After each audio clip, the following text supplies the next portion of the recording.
dark-skinned shorty at a startup with them white folks. Thought it was a drought, now they gave the show to Michael. No, we moved the word count, no, we got the God flow. This ain't what you heard about, this that good convo. Good convo, good convo, good convo. This that good convo. Recorded and direct from Chicago, Illinois right now. We at Tightrope Recordings. It's Good Convo number 6. It's your boy Michael Penn II, a.k.a. Crash Prez, a.k.a. I don't got no a.k.a. right now. It's early. It's Tuesday. Y'all gotta forgive me. But right now, I'm sitting across from Chicago's own KAINA in the building with us right now for Good Convo. How are you doing today? Good. How are you? It's lit. It's lit? It's lit. Yeah, it's our season. About to be our season. It's about to be our season. Aquarius season. Period. Yes. By the time they hear this, by the time y'all hear this, it's probably finna be over with. But just know, by the time y'all heard it, we were about to hit our prime. We did that shit. Yeah. As we do. Yeah. Always just Aquarius season. Are you like the friend that everyone depends on for like the logical advice, but then you tell them shit the way they need to hear it, and they're like, damn, that hurts my feelings, and then you hear the same shit from somebody else, like, oh, I get it. Yeah, or I think I feel really bad all the time about trying to be honest. I'm trying to be more honest, but there's like, I'm definitely like when it comes to being an Aquarius, I'm very like aloof and honest and stuff, but I also have some weird like Cancer Pisces in my chart, so I'm like very emotional and kind of like scared to be outspoken sometimes because there's a lot of emotion because I feel everything so deeply. But yeah, whenever I'm just giving advice to friends, I'm trying to say it like I'm trying to think about their logic versus mine. I'm trying to be like, how are you going to process this information like how can I say it in a way that you'll understand it better than me just being kind of brutally honest. Yeah, because like people are built different from us. Yeah. They can't handle the truth all the time. Yeah, or like communication style. I'm always like, why don't people just get what I'm saying? You know, I always feel very like isolated or like people don't understand me. And then I'm like, oh, I just like have to remember that people communicate differently. Yeah. It took a long time to be like, oh yeah, people don't, get it sometimes. Yeah, don't hit the same. Yeah. How many Geminis do you keep around you? Because we kind of just end up next to them. My little sister's a Gemini. I have a few Gemini friends, yeah, but I have like my best friend, she's a Capricorn, and Sen, who produces my music and stuff, he's a Sagittarius. I have a lot of Sagittarius around me too. Word. Yeah. Sen's in the building, by the way, just in case y'all already know that. Sen's over here. Say hi. Just Sen yell louder. What's up? Goodness gracious. Yeah, we're going to revisit this in a moment. I should have pulled my chart out because I don't even know how to read the shit. I don't either, but I just it's nice sometimes to read about yourself or your chart because it's not for me, it's not supposed to be like, this is your set destiny. It's just like a nice tool to also navigate your life. Like sometimes if you're reading something about yourself, you're like, oh, like I've never heard in words the way that I think or feel. And that's relatable. And I can use that information and keep it going. It doesn't have to be so like, this is who you are. You're a Leo. I can't mess with you. Like, you're condemned to your fate. Yeah, no. Because this app told you this. Yeah, exactly. Not a fucking chance. Yeah. But yeah, so you're about to turn 24 or 25? 24. 24. Yeah. That was like a weird one for me. I'm about to be 26. Yeah. That mid-20s. It's like the weird borderline between like the mid-20s thing. It's like you still kind of claim that, then you kind of get on the other side of it. It's like, what the hell's going on? Yeah. I think it will feel similarly to when I was like 18, between 18 and 21, where you're like, okay, I have responsibility, but I can't even go watch a show. Right. Until I got a fake, you know what I'm saying? But I never got one. I had to because I was like, I stayed in Chicago and I was like, this is impossible. Like, I can't do what I need to do if I'm not able to hop around town. Right. And not even trying to drink, really. Just like, I was like, I need an ID so I can go to this show.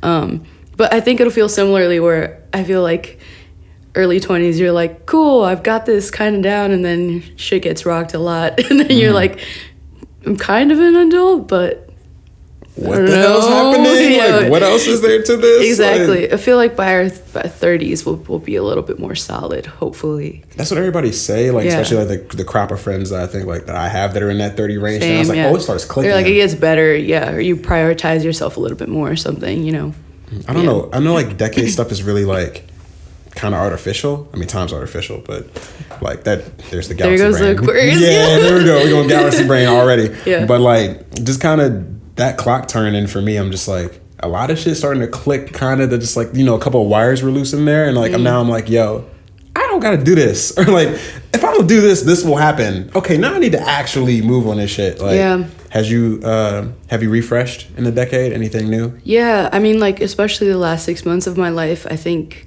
a lot of my friends went away for college, and then they came back, and I was like, whoa, they have more boundaries. They have more, like, da-da-da, you know? And I don't think I ever had that feeling because I stayed in Chicago. I went to DePaul, and I dropped out. But I was still at home, basically, you know? And so I think being away for the last 6 months on tour was like my college experience in a way where I came back and I was like, I'm tired. Like, I don't have time for X, Y, Z, and I have boundaries on this now, and like, I need to preserve myself, you know? So like, I'm definitely on that wave now. And it's been hard to acclimate also back into society and my Chicago community, because I think sometimes people take it personally when I'm like, I just don't have time for that, or when I don't have time for that in my brain, when it's really not personal at all. It's really like I'm trying to preserve myself, because like the life of an artist is super not sustainable at all. Whether you're like traveling a ton or not eating as right as you should be on tour, or like literally just being isolated, you know, it's not as glamorous. That's what I've learned from touring the last 6 months, is that tour is just so unglamorous, especially as a woman of color. Like, I love my band, but they're all boys, you know? And so it's like, I was the only girl amongst boys for like 6 months of my life. So like coming home and like figuring out, you know, that rewiring you're talking about, being like, oh, like this is a priority to me now. Like, if I don't have this for myself, then I'm not going to be able to keep it going the way that I need to. And that was only 6 months of my life. So how do I make this sustainable for the next couple of years, even? Especially, you know, like industry wise, you have to do this to even generate money. Yeah, exactly. To try to generate money. Attempt to generate money. Right. Yeah. So I feel that way growing older, and also, you know, growing into my boundaries and needs, and trying not to feel, I would say that this is the first year that I actively don't feel bad about saying no to things and having boundaries, because I think in previous times I've tried to say no, but I still felt really, really bad internally. But this is the first year that I'm like, well, if I really don't prioritize my needs, it's just, that's it. It's gonna end me, like, for real, you know? I need to take care of myself. And then you don't get no album. Then you don't get no show. Yeah, exactly. You don't get me at the kickback. You don't get me at dinner. You don't get me at a movie. Nothing. Exactly. And it's really hard to explain that to somebody without it feeling so selfish, but it's just honest. Like, every day I'm really trying to navigate this stuff. I'm still new to it.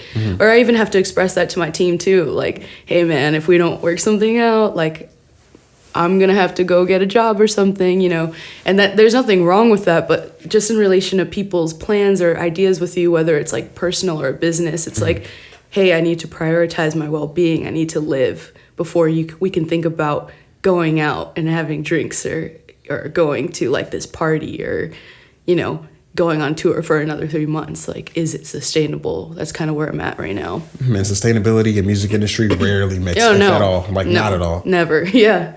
I actually had this on my list, so I could just jump right into that. It was more of a question about, you brought Sen here, so I'm gonna jump right into it. Like, it's clear that in your process, friendship is a very integral part of collaborating in the music side and the industry side, like just the people that you surround yourself with. So your closest collaborators, the people you work with the most frequently, have been people that I believe, well, I'm not gonna assume, but it seems that you hold them very close from what I've seen. So how do you define that kinship, and like how to activate that and draw boundaries around that when the industry is so fueled by competition and just capitalism and go, go, go?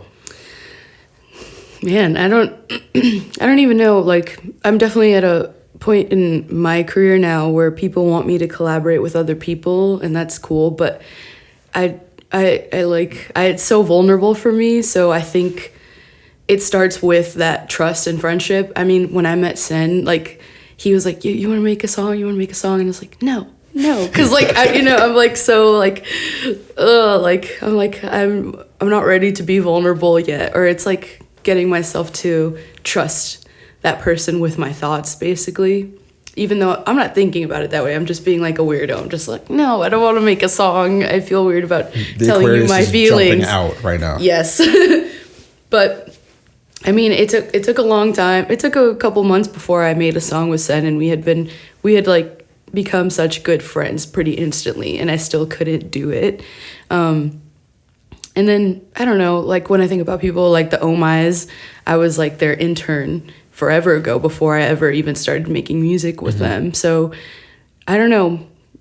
Yeah, there's a lot of life that I like to live with people that I create music with before anything. And I think that will be a difficult part of me collaborating with future people, because I know the industry is so fueled by business, and I know that some of those collaborations would be like, can they get a song that like pops or something, you know, like will they be able to make a record out of it, which is like definitely like why you collaborate sometimes in the music industry. But for me, it becomes so intimate. It's just such an intimate process. So, I mean, I just try my best, especially now, to keep people really close. And with my manager, Eddie, like we had a trial run because I had been working as interns for people under management, so I could manage myself really well. So I was like, I'm not really gonna seek for a manager until I can find someone who has like my values and my work ethic, you know? So that's kind of how I navigate my life. I also like to get to know people and what they do and what their strengths are. And sometimes if it's not a fit for me, I'm like, you would be such an amazing collaborator for this person, you know, like you guys should get together. So I don't know, I'm definitely still navigating business and stuff. And I think like, especially really early on in my music stuff, I had to learn really quickly about friendship, but part of friendship is also being straight up about business, you know? So I had a bad situation where that business wasn't talked about, and then it really like I was young and it kind of messed my brain up about the industry and being like vulnerable with my music, because I was like, if this is just going to be like someone's weight of money, or if I become like a token for something, it doesn't feel good. So like now when I approach situations when I'm collaborating or when I'm working with my friends, close friends, whether it's like my best friend Paige, the Capricorn I was talking about, she also has been making a ton of my clothes. So like if anyone comes across like that all pink fit I was wearing for my headliner, or like the sparkly sequin pants, those are all things with her. And like Fire. I have to talk to her up front about those things, where I'm like, hey, like maybe I can't pay for your cost of labor, but also we're best friends and I look out for you, but I can pay for the materials, you know, like I'll pay for all the materials, like, and you put it together. Or with Sen, like there's a point where it's like, okay, like Sen and I definitely don't talk about like percentages or splits or something until the end, because we just have that trust as people. But with other people, there's definitely like a moment with band or stuff where you're like, okay, like being honest, this is how much I can pay you right now. It's okay if you don't want to do it, I would understand. Or if like this is what we have, you down, you know? So like I think part of that friendship and keeping that strength is also being like upfront about business and not so scared to talk about it. Not it being so taboo. You have to be real with people. You have to be like, I fuck with you, this is what I have, it's all good if you can't do it, you know? But that's part of the care, is that someone even thought about it up front, you know, as opposed to on the back end as an afterthought. Right. It's care, you know? Yeah. You like this entire thing, it's like you're covering half my question list already. It's like we're on the exact same wavelength, like things I wanted to talk to you about. And going back to that thread, wow, there's so much I could jump off of. Yeah, there's such a specific thought. No, yeah. And I'm such a rambler too. It's I understand. Like it's cool. I think like the level of care when folks have built a genuine relationship. Like I think people in the industry take fans for granted and take people for granted in the sense where they just assume that they know how people think and what people like, but we're all human beings, we're very intuitive. And if it's some fake shit, they're gonna see You're gonna know it. You're gonna know it, yeah. And if it's homegrown, totally. if it's slow cooked, you're gonna know that because you're gonna feel it like in the passion of it. Like it's just the energy it communicates. Like yeah, totally. I feel that, and I also think it. Something I've been exploring on that thought is that like people are into confident people, you know? So like I feel like a lot of people say like, if you don't believe in your stuff, who else is gonna believe in your stuff? And sometimes that feels like someone is trying to tell you like you gotta act like you're the best, right? but I don't think that's what that meaning is, you know, like for me, I've kind of dispelled that meaning, which is just like, for like, could be a curse if Sen and I are feeling depressed in a day, like that is the confidence, right? Is that like someone else in the world feels that way too, you know? So and we gonna tell y'all about it because I know y'all feel like that. Exactly. And so like, I think, yeah, like people aren't stupid and people want to feel a genuine connection. And so like the music that I make is never like, I'm going to make this song because I know people are going to connect to it. It's like I'm making something from my own experience and then like somehow find a way to get myself to share it because I'm like nervous about no one else feeling the way that I do, which is a silly thought because everyone feels the same. Of course. You know, so that's been my experience with that, at least. Is just that every time I get really nervous about putting out music, I'm like, man, no one else, what if no one gets this? What if I sound stupid? And then it goes out into the world and everyone's like, wow, I didn't think anyone else felt that way either. I'm like, no, wow, this is crazy. We all do. That's the best part of the work. So I think it's important to be like, as an artist, like I'm trying to build a genuine connection with people and their experiences, and I'm trying to be a mirror a lot of the time, especially when I walk into a room. Like stage is so important to me. I walk out and if I can tell people feel sad, I'm like, okay, I'm with you, let's go, like let's be sad together. Or if I can tell people want to dance, I'm like, okay, let's be joyous today. But yeah, I think it would be silly to just like neglect how smart people are and intuitive, whether they are, you know, connected to that themselves or not. Like everyone is an intuitive human being by nature, whether you acknowledge that or not. So like going to the staging question, like do you go in and just go with whatever mood, or do you actively try to shift it? Like when do you know to try to use your power to change something? Like if it's down, we're gonna turn this shit up, or if it's up, we're gonna kind of pace it back a little bit. Or do you just go and, you know, submit yourself to whatever people are giving you? Yeah, I mean, it's a back and forth, you know, like I'm not gonna come on stage and pretend like I'm just like happy. If I'm having a shitty week, I'll be like, I'll come out there and be like, anyone else having a shitty week? And then people are like, yes. And I'm like, okay, want to try to like have fun during this set? People are like, yeah, you know? So it's just like it's a conversation. That's my favorite part of stage, is the conversation. But yeah, there are some moments where I want to like change the energy, and then there are some moments where I'm like, well, I have to match them before I can just impose an energy, a feeling onto someone. Trust, yeah. And I've had those experiences, like for my Lincoln Hall show, there was like somebody, that was the weekend that ICE was raiding Chicago, and there was someone who tweeted me and was like, hey, I can't go to your show because I'm nervous about ICE.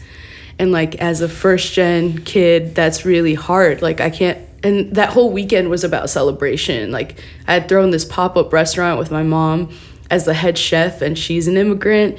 And then it was like a celebration of tying in next to the sun and my family, and then like leading up to my headlining show. And it was really hard for me to hear that someone was too scared to come to my show, when my show is all about acknowledging that presence and like that person who's afraid in the world, you know?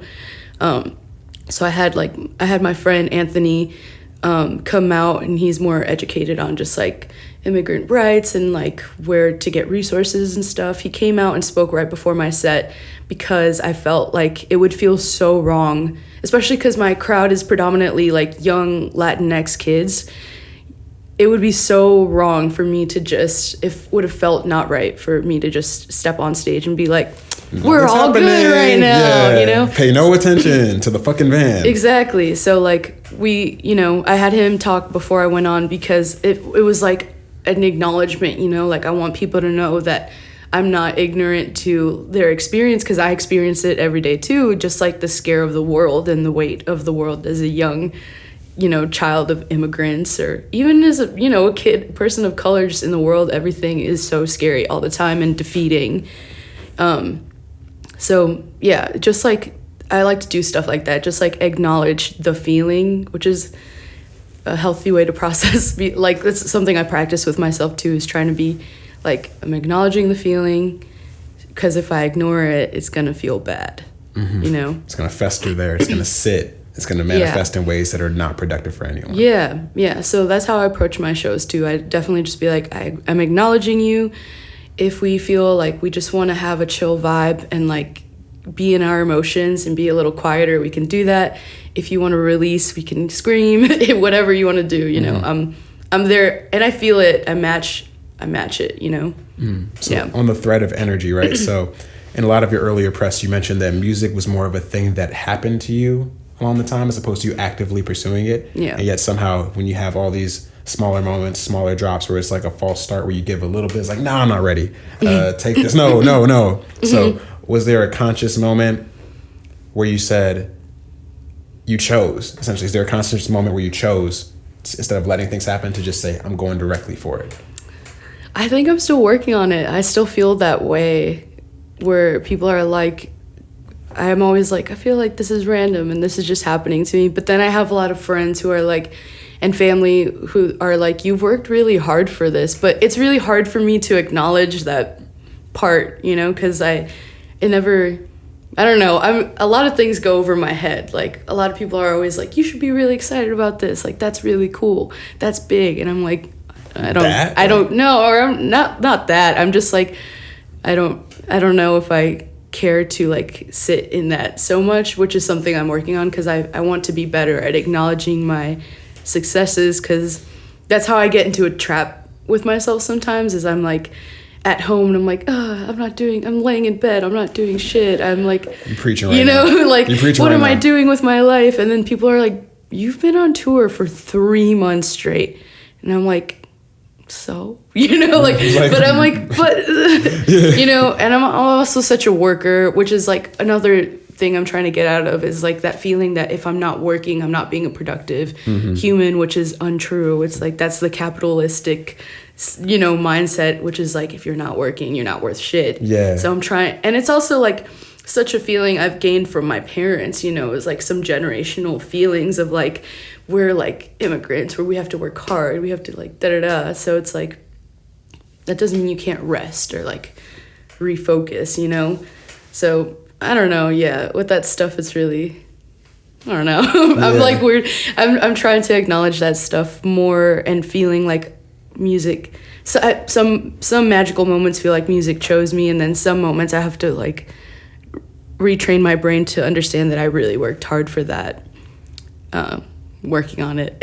Working on it. Always a process, because the world will be like, you dropped this album, that's fantastic, I love this, I connected to it. Yeah. See you in like 2 months, or I don't care anymore. Like, that's how the world really feels. It's like, especially for like, you know, like not white artists for the most part. It's like, if you're not dropping 17 mixtapes a damn month, then especially in the independent sense, it's good luck. Yeah, it is. It feels sometimes like luck. But again, like I keep people, like my team that I keep close to me, we're all close, we're like family, and we worked our asses off. So like maybe Next to the Sun is the first moment that I was like, I'm going for it, because that weekend of things that I had planned, we worked so hard. Everyone worked so hard. Like my mom was in the kitchen throwing down. Sen was getting yelled at by my mom, being like, come take this plate out. You know, like, Sen, I need you to do this. Like my roommates were involved. Like everyone was like at some point like running through that kitchen trying to get dishes out, and like also selling merch there and selling tickets for the headliner. So that was like a true labor of love. And like that was like I think that was the first moment that I was like, all right, well, we're gonna either sell the show out and we're gonna go hard at this pop-up, or we're not. And then that was like, I feel like that was my first time being like, you made the choice, I'm going for it.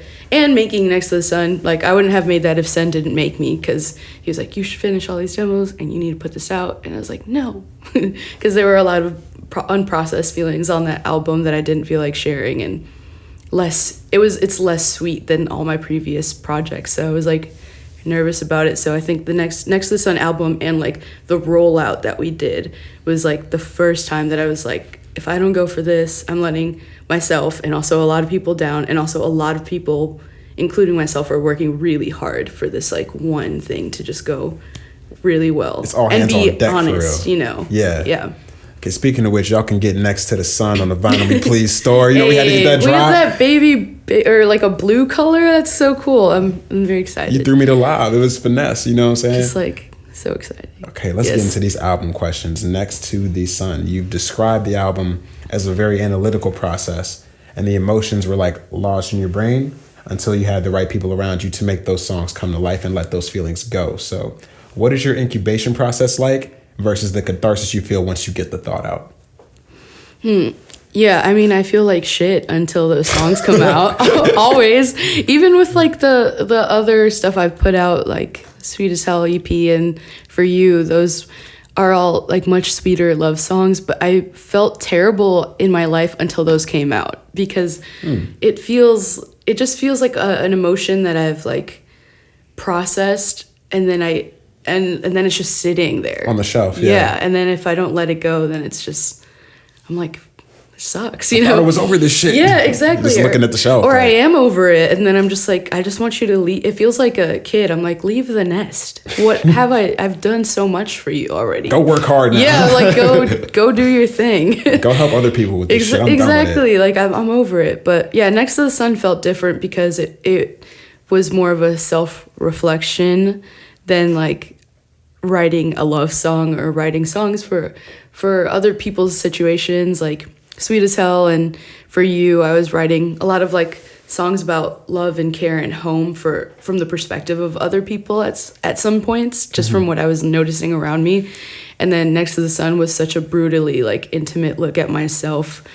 I think I was like 22, maybe turning 23 when we were making Next to the Sun. And that was also like a crazy time for me of just understanding my boundaries, and like that was the beginning of setting boundaries and being like, oh, like this doesn't feel good and I can't do that anymore. Right. So yeah, a lot of those songs were really difficult for me to even write, and I had never had that. I used to be such a fast writer with all those other EPs. Some of those songs I wrote in like a minute, and then going to Next to the Sun, it was like such a lengthy process, mostly because it required a lot of looking into myself, which is really hard, obviously. You know, it's hard to like cut yourself open and be like, oh, this is so hard, but I have to do it, you know? And to be like, here, yeah, take this. Yeah, and then be like, and now I have to put this out. Will people get it, you know? Because sometimes those songs feel so specific to my experience and position in the world. But I don't know. Yeah. You know what? There's a question about the love portion that I feel like I haven't seen anyone ask you, right? So is Joey, is that the child's name? Yeah, Joey? yeah, that's my who I would consider my second mom's kid. So this lady, Tangi Harper, she runs the Happiness Club, and that's where I got my beginning in performing and dancing, and that's her kid. And I met Tangi when I was 9, and Joey's now 9, so it feels really cool and like a maternal loop. Because now Joey asks me questions about like boys in school and stuff, and I used to do that with Tangi, and that's where that like little recording came from. That's the growing up for real, for real. Yeah. You the one. You're the safeguard of all the things that the world has for this kid that has not seen the world yet. Yeah. That was such a mind loop that you just said. I was just like, what? Yeah, my head is just like a... No, I'm with it. I was just like, shit, yeah. I see that shit. I'm like, y'all see my sister? I'm like, yo, I held you. You about to fucking go to college. What the fuck? Like, I held you. So messed up. What the hell? Yeah, so look, Joey's secret, right? So I'm kind of confused. Is it a mission statement or like maybe a bit of a self-own? Because like, I'm just saying, this is the most Aquarius shit ever. Like, what made you include that story before a love song about wanting to see someone whole? And then on the second end of that, have you ever kept someone a secret to focus on your work? This is so deep. Okay, so I kept Joey's... I asked Joey because I think kids are so smart and we don't ask them enough things. I was like, what's up? Give me boy advice. And then that snippet that's where it came about. She was like, like, you should just like focus on like education or something else. And if that person likes you, like whatever. And if they don't, then maybe just like, I don't know. Hold it down. Yeah, exactly. And then Joey's secret was about feeling like someone's secret. Not keeping someone a secret, but also just like, in my usual life, it's like people around me know what's up, who are really close to me. Like they know my life, and I keep that pretty private, even within myself. Like there's a lot of emotions that I I simmer on, even when I'm telling my best friend, if I'm like, I feel like really shitty about this dude, or I really feel shitty about the situation, it takes me a long time to talk about those feelings before I can even vent to like my girlfriends, you know? So like, I think Joey's secret was just being like, am I a secret? Like, I'm just saying, will you let me in? Mm-hmm. Will you see me as whole, you know? Right, no, I got that. I'm saying, have you ever done that to anybody else? I hope not.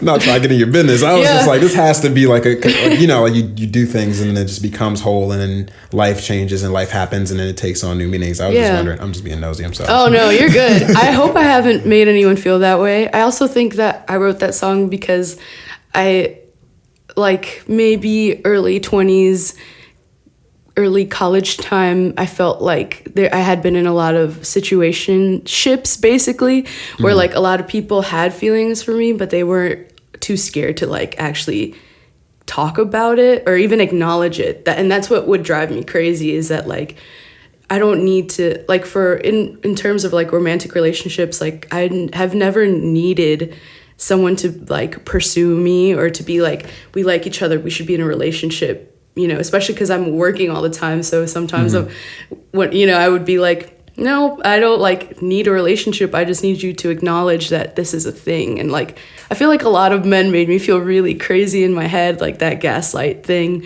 where you're like, when I'm like, okay, why are you like acting this way or acting lovingly, but you don't want to acknowledge that you like me? So then you feel like a secret, and then it feels like, you know, you're like, what's going on here? Like, I know that now you're making me feel like my intuition is wrong, especially when you're being like loving. And then like those people in the end have been like, yeah, I did. I just was too scared to say it. And then I'm like, okay, but that's messing with someone's head, you know? Yeah. So like, I hope I've never made someone feel that way, but I think Joey's secret came from that too. Just like, I think a lot of people get in cycles of like, especially a lot of young women, they're like, you know, get gaslit, or like, dudes are like, oh, like, especially someone like very strong women, like I feel like sometimes I'm an intimidating person or woman, or like a strong person, and so, and all those connotations that come with that, exactly. And being like I don't want to, like, you know, it wouldn't be leading me on if you were just like, yep, I have a crush on you, and I'm like, cool, we don't have to do anything about that, I just want to know I'm not crazy, and I'm not a secret, you know. So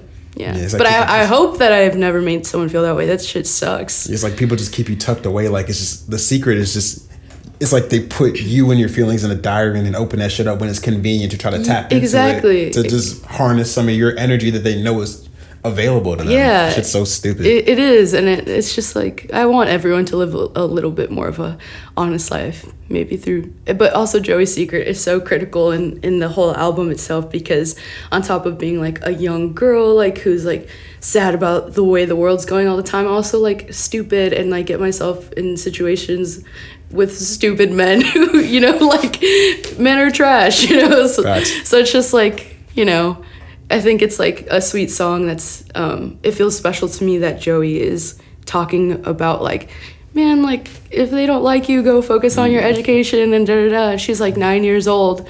And honestly, that's like the same advice her mother gave me when I was young. She was like, man, like, just don't pay attention to them and like go do your own shit and watch, they're gonna like you. Yeah, you know? Right. Go chase a bag. Don't worry about what they done. Exactly. Like, same. But it's just, it's sweet to me. That's why I kept the clip, because it was sweet to me in like a really like maternal lineage way, like chosen family too, you know, just like lineage of things and women and young girls, and then also just like still being like, am I someone's secret after being like, you know, given this advice and being, I know what's good for me, but I'm still a dumb young girl sometimes. Your face is lit up the way you talk about this. Because like, it's so funny. Yeah. I love it. Like, I feel this way as an Aquarian all the time too, where I'm like, I know the answers, but I'm so stupid. I'm just like, don't do it. Yeah. Oh God. It's like, everybody turn to me for the same shit and I will never take my own advice. Like, I'm like, why can't I know what's right for me. I know what I should be doing. Let me just do the opposite, because it's more fun. Yeah, exactly. Right. I love to fuck my life up. Yeah, it's so good. For the culture, fuck it. Right. Something I wanted to ask you about the touring stuff was, you've had like a privilege of, and unfortunately, like, it's a privilege in a lot of this, you know, just music industry and capitalism. You've played music. Your fan base is a lot of folks that identify with a lot of the shit that you identify with. Like, you talk to a lot of young brown kids. And I know with touring, you've toured with a lot of like brown artists and stuff like that. But it tends to not be the case when you tour people with higher visibility. You got white people everywhere saying shit. Like, have you noticed that? Have you had to adjust for that? Is there a difference that you notice? Yeah, totally. I mean, something like the Kuko tour was just like my dream come true tour. I got so lucky that I landed that right after Next to the Sun rollout stuff. That's perfect, yo. It was perfect. Yeah. And honestly, like, I can't wait till that crowd, till I have a crowd like his, because it's definitely like, there's like such a diverse group of people, but it's still predominantly like black and brown kids, and kids who feel, you know, that energy he has. It's like such a youthful one, and he's singing in Spanish, and he's like a lot of representation for kids. And then getting on stage every night was such a pleasure. They were just so, you know, every time I go on stage, I talk about identity. Like, I can't help myself. It's not part of like my spiel. It's part not a of brand. like, this is what we're doing. It's like, I'm like, yo, like, I see you, I see us in this crowd tonight, you know? So that was perfect. But yeah, definitely other tours, or even when you're playing like a fest or something, it's really hard to connect. So again, that's part of like preserving myself, which is like, if I have a crowd that I can tell they're open to the message, maybe I'll dabble a little bit, maybe I'll speak a little bit more about my identity or what my songs mean. But sometimes I know that I have to have my guard up to also be like, I know that this crowd doesn't care about what I have to say, or they might not even believe in me as a person outside of music. You know, they might be someone who doesn't want immigrants in the US or something. And in that case, I just try to play a really good set. I try to be a good singer, you know? You know? Like, that was such a soul drag. It's like, good, like, as if you're not. Like, no, what? I just mean, like, you know, I try to be, like, the musicians I play with are so fucking good, and sometimes it feels really hard, because I'm like, oh man, if I didn't have them, this set would be more boring. But that's also, I think, why we have a good connection, because I'm like, it's give and take. Like, you are important to me because I wouldn't be as good without you. And so in times when we have crowds who aren't here to hear a message or like connect on something, I'm really just trying to be like the best singer I can. Turn the fuck a good up. musician, you know, I'm trying to be a good musician is what I'm trying to say. Like, sometimes for most shows when I'm trying to connect with people, I don't really care about perfection. I'm like, if, you know, we're having fun. If I'm yelling, if I like don't sing a part and I just like, I'm trying to dance and have fun, I'm gonna do that. I don't care if the set is perfect. If we're just jamming, we're having fun with the audience, that's perfect. That's my dream come true. But in moments where it's like, if I can't connect with you, I'm like, all right, I'll just be as good of I've tried to hit all the notes perfectly tonight. I'll try to be like a good musician, so that at least you walk away being like, they were really good musicians. That was a good set, you know, versus like, that did something for me. I think that's part of, you know, preserving myself too, is being like, there'll be a crowd that really wants that. Like the Kuko crowd, all the kids, they want to see themselves in you. They want to know that you feel them. And then there are other crowds who are just like there to hear a really good set. You were the thing that they're drinking their beer to that day. Exactly. Or they do genuinely want to hear good music. So then they're like, I'm just here to listen to good music, but not like go on like a journey with you. Right, Yeah. You just came for the vibe. Let's just vibe out. Exactly. Yeah, and like on a Kuko tour, I'm pretty sure they look at you. Those kids look at y'all like, yo, y'all the homies. Like, they see themselves for real. And I felt the same way too, though. You know, every night I was like, I can't believe that there's this many kids who look like me, who come from families like mine, and we just get to be here together today. We found each other. Let's do this finally, shit. Yes. You know. Hell yeah. I wanted to get to the point on Next to the Sun about duality, because that's a central core tenet. And you deal with a lot of ideas of being so small and so vast at the same time, of being elated and being sad in the same day, like being the backbone of the world, but the world wants to erase you. So by the end, it's really like a coming of age narrative, the way it's structured. So like, how have you grown to reconcile with that in real life? I think the beginning of that was writing Green. Green was the last song that I wrote on it, and it's, you know, it was such. I feel like so lucky that song happened, like that I was able to write it, or that it came to me somehow, because it was that once that song was written, I was like, this whole album makes so much sense now. It's gonna be the last song, and it makes so much sense to me. I make more sense to me after creating Green, and I get where my life is moving now that I've made Green, you know?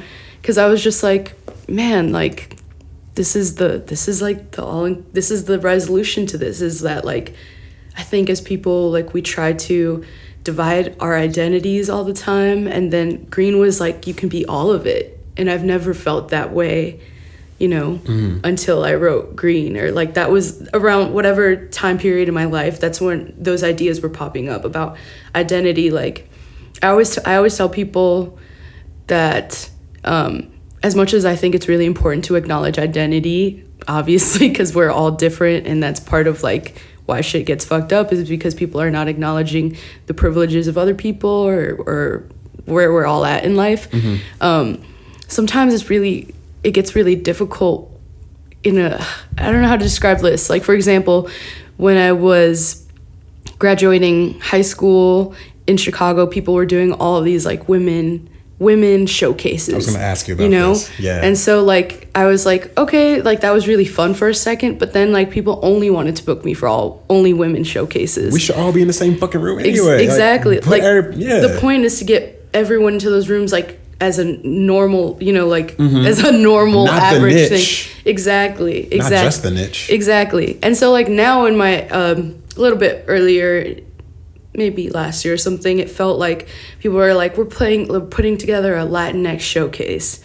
And then it's like, that's really tight also, because we've never seen that. But then it became kind of a gimmick. So it's like I've been through 2 iterations of like at least Chicago community being like doing all women showcases, dudes booking all women showcases, you know, and then like another I feel better now. Another iteration of like all Latinx performers, or all Latinx women. And then it's like, I think like that tore me apart a lot, because I was just like, where do I belong? You know, like, you know, I still have a hard time sometimes connecting to like where my parents come from and like the Latinx community. And then I have a hard time always only collaborating with women or something, or whatever that is, you know. None of it's ever neat. There's no rubric for being perfect on it. Exactly. And so like I think I just like Green was special to me because I wrote something for myself that was like, hey, like everything you're experiencing is true, you know. Like when I wrote the chorus, I was like, hey, like, you know, as people, we tend to not question like governments and systems. We don't question a lot of things, but like we question our emotions or ourselves or where we belong. And so I think Green was like, you can be all of it.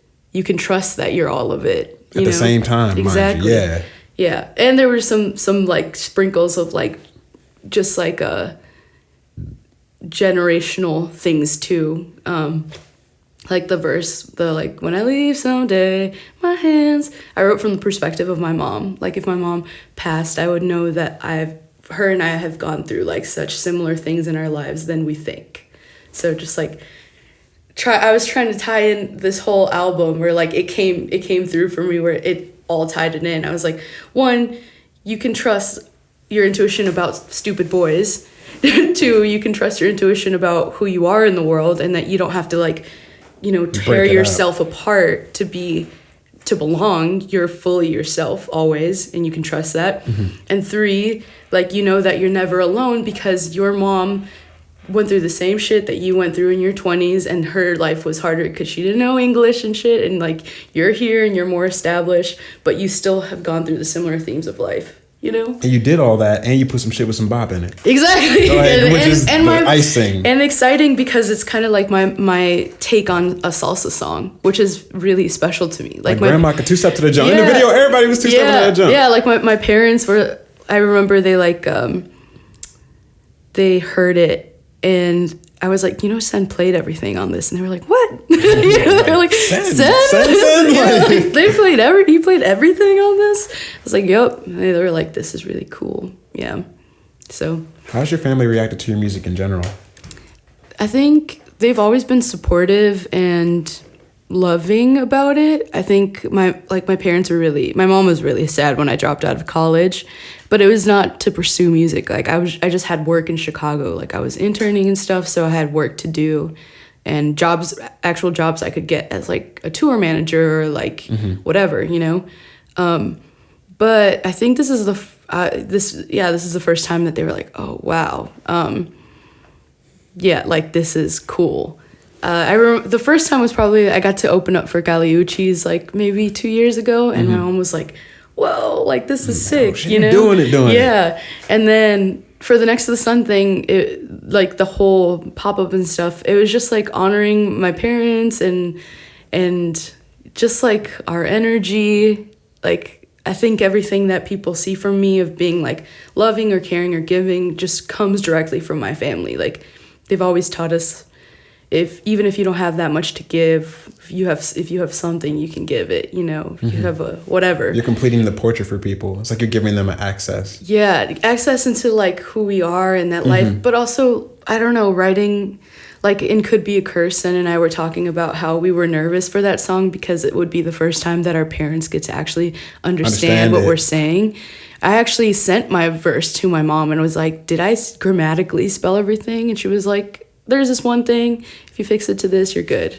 And then I was like, put her in a Google Doc, like, yo, track changes. I texted it to her, but it felt like really crazy. And when they heard the song, they were just like, oh, wow. I think, yeah. And I don't know, like, especially like my parents, and I feel like immigrant parents have a hard time talking about their feelings. And so on this album, I was also trying to like write stuff as like a thing for them. In Could Be a Curse, it feels like generational shit that my verse, I'm talking about generational like habits of like feeling like you don't deserve anything, or there's this line that I say, tanto trabajar y no tengo nada, which is like actually I took it from this song called knew, right? Yeah, tanto trabajar y no tengo nada. That's the title. So if you search that, it's like this upbeat song that's like a salsa song. But the lyrics are like, I work so much and I have nothing, which is like... They putting paint to the bop and the paint, exactly, like, I love Latin music for that sense. And honestly, like, the energy of, like, Latin community and people, like, that's what I was trying to accomplish. Like, that there's always, like, a sadness, but there's, like, joy. There's a way of a joy to get through it. Like, when my mom was feeling sad when I was younger, she would sing that song about feeling like she had worked really hard in the day and then had like still no money. Oh my God. But she was still like so positive always. So you really just be completing these loops. I know. Like, you do this shit. I just like, I wanted to though. And I think it meant a lot to my parents that like I was, they were like, KAINA, you know, that's a song, right? When I sent the lyrics, and I was like, yeah, I did that on purpose. For you. Yeah, exactly. You're welcome, like, huh. Yeah, exactly. Or in Green, that I remember we shot that the day of my dad's birthday. And it was at their apartment, and at the end shot when I'm holding my mom, I got really emotional because like I think what I was trying to do really clicked for her in that moment. And when we were shooting, she was like, John Doe, who was directing, was like, okay, now you guys look at each other. And I was like, oh my God, I do not want to look into her eyes right now. If I do that, I'm going to cry. And then I looked into my mom's eyes, and I felt like she saw my whole soul. And then she was like, she literally just said, thank you to me. And I lost my shit. I just started crying. So in like the end shot of the Green music video, my eyes are really glassy because she had just said thank you. And I felt like, even when I talk about it, I'm like, I get so emotional because I have never felt like my parents have always been so sweet and supportive, but this was a moment that transcended. I was like, our experiences are so similar, though they feel really different, and you guys had to sacrifice a lot more, but like it felt like we had seen each other's soul for the first time. And it took one sentence to be like, that's it, thank you, I understand. Like, yeah, she literally just said, thank you, and I was just thank you. I had to imagine my mom saying that shit to me. Like, you just fucked my head up too. Yeah. We been on Good Convo today. Yes. I'll ASMR my tears. Look, it's good content. Look, that's all we need. Just yes. Before we lose that point, I was going to ask you about vulnerability, right?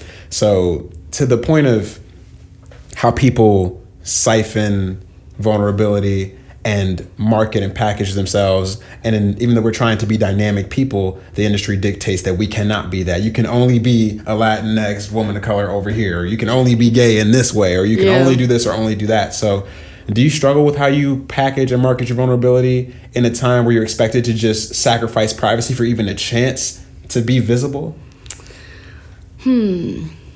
I don't think I struggle with it because that's the only thing I can give always. And also, like, I can't help myself. Like, I can't help myself from being vulnerable. And I also, like, it's really hard for me to think about packaging that, even though that's what I'm doing.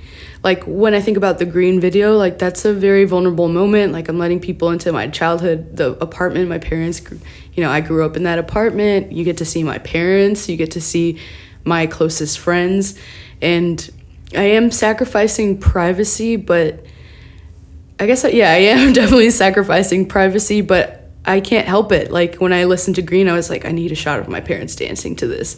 I need it to be in their home. Like, I need that energy. I need people to see my mom making arepa for me and hand it over, you know. It look busted, I'm not gonna lie to you. Yeah, so good. But I don't know. Yeah, I think I get lucky because I worked as people's interns and stuff where I was learning how to package their stuff, or like I was learning how that business works, how to market and things like that. But I don't know, what I have to market is really sincere always. Like, I think it would be really different if I had planned it out and been like, people are gonna love this. They're gonna love Mom, that. you gonna cry they're in 3, 2. Right, they're gonna love that my mom's in this video and it's gonna make a big impact because my parents are in the video. But I'm always like creating from a place of like true honesty. Like, that's just my goal. I want to be as honest as possible. And I get lucky that it ends up being good, you know? Like, I don't know. And people end up fucking with it. And people like it, you know? I feel... That's where I get caught up in the warp, because I'm like, I'm not trying to, like, make this something that I package and produce for the sake of that feeling. It's like, I saw that vision, I made it happen, and I worked hard for that. But at the same time, I got lucky that I am good at it and that people enjoy it. That's the part where I'm like, sometimes stuff goes over my head because I'm like, I don't know, like it's not a gimmick, it's myself always. And I got lucky that people like it, you know? And like we said earlier, people would see through it if it was just like, that seems deliberate. I don't know, it feels weird. No one's saying that. Yeah, exactly. I had a couple more questions for you. So where do you draw the line personally between putting on for where you come from and putting on for folks like you in your art, and then doing the work outside of the booth in the community? Like, what level of responsibility do you feel, and how do you navigate that currently? So this is something I've been struggling with too lately, especially when I got back from tour, because again, I feel a little bit more closed off because I'm tired and I'm trying to rewire the way that I interact so that it's a sustainable thing for me. And I mean, in Chicago, I used to be everywhere. I used to do everything. When I was like 16 through 20, maybe 21, I was like at every single show. I was like at every single Young Chicago Authors open mic. I was, you know, my freshman year of college, I was interning for Jamila and No Name and the Omais and Young Chicago Authors at one time. And then I ended up being like a site manager at Young Chicago Authors, or sometimes like just being the person who like closes the door when the open mic is over. And so now I'm older and I'm tired. And so like I feel bad because sometimes I feel bad because I definitely used to be way more involved in community, show up for way more things.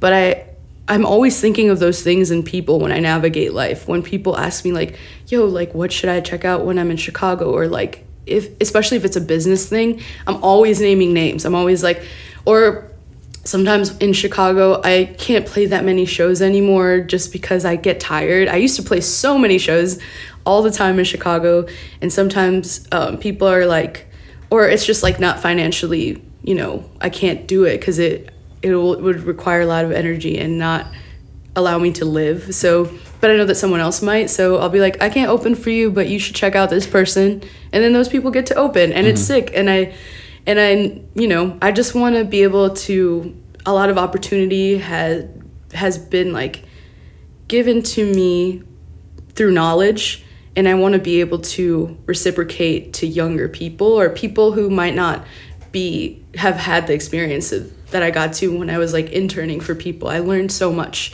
which is why I dropped out of college, because it wasn't teaching me as much as real life. But I want to be able to still give that knowledge as much as I can to a place of like sustainability, you know?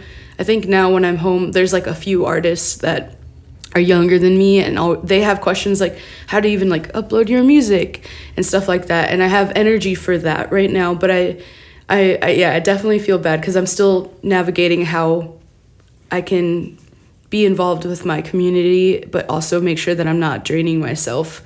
But yeah, something I'm really excited about is just like working with a few artists and being like, I'm here, like, how can I help you like get connected to like a mixing person, or like let me hit up my dude who's my engineer, and then like that person is like, oh, I'll do it for free for them, and I'm like, the game is amazing. To be told, not sold. You know, pass the game. Exactly. So like I'm trying my best. I feel bad because I used to be like running all over the place, literally all over the place in Chicago. Everything, I would be there, and that's how I got a lot of my internships. Because people would be like, "Who are you? You're here at every single show. Right. You're here at everything.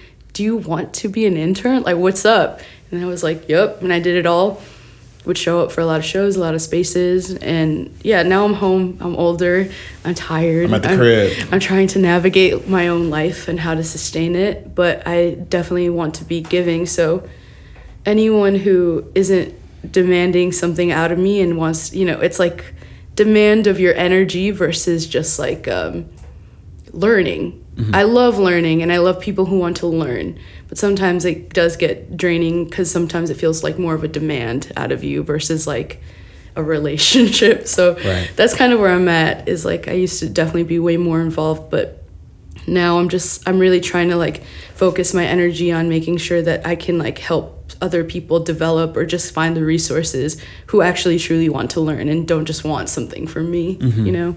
Yeah. You see, when we kind of hear you said 45 to an hour, you were like, I don't know. Has it been 2 hours? It feel like 3 or 4. Yeah. Look, there's so much weight on this convo right now. Yeah. But, I do appreciate you. This has been Good Convo. Michael Penn II in the building. Sen's in the building. Jonah Graber's in the building. I'm with KAINA right now. Final question.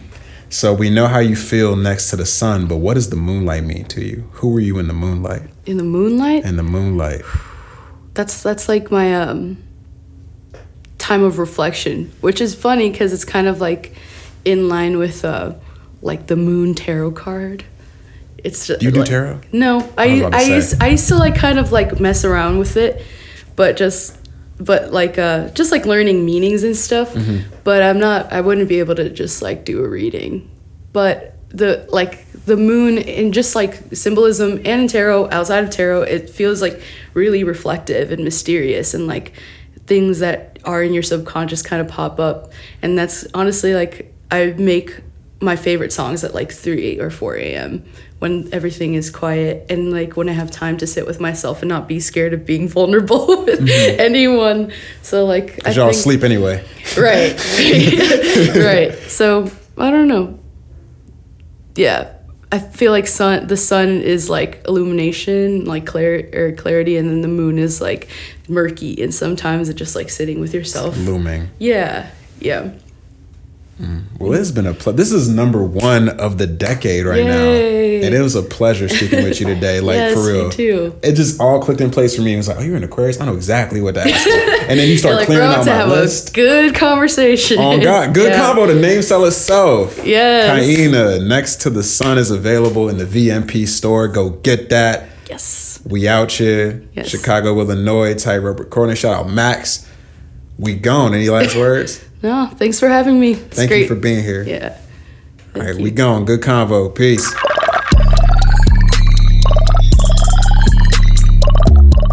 This has been the Good Convo podcast, as brought to you by Vinyl Me Please. Host and executive producer Michael Penn II, aka Crash Press. Executive producer Amelia Sutliff. Recording and post-production by Jonah Graber. Original theme song produced by Knows the Time. Store if I tried, tell him store if I'm focused, man. And it's still invoice boys word count. Click to the check drop. Period.